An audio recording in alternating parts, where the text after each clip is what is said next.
I was worried you weren't going to come back to me, but to talk, I wanted to ask you about President Biden's announcement that he had just before State of the Union, but he did talk about it briefly during his speech, the emergency pier being set up on the coast of Gaza. Can you talk to me about the significance of having that, especially as it's been a growing concern for many within your own party?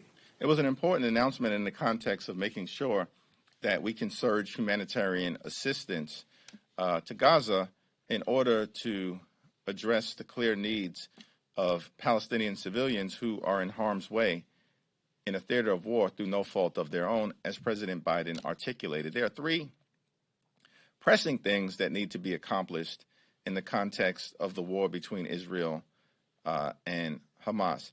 Israel, as President Biden articulated, has a clear, unequivocal right to defend itself against Hamas, a brutal terrorist organization that inflicted unspeakable atrocities on 10/7.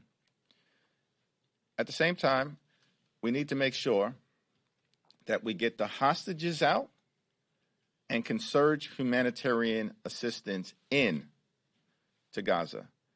And the announcement with respect to establishing a pier that will facilitate surging humanitarian assistance should be welcomed by everyone,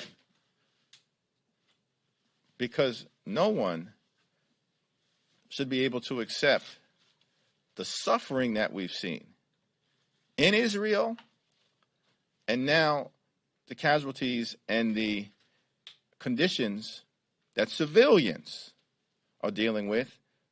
And as President Biden appropriately pointed out, because Hamas could care less about its own citizens. And that's a very challenging situation. And there's a clear need for the United States to step in the way that President Biden has articulated.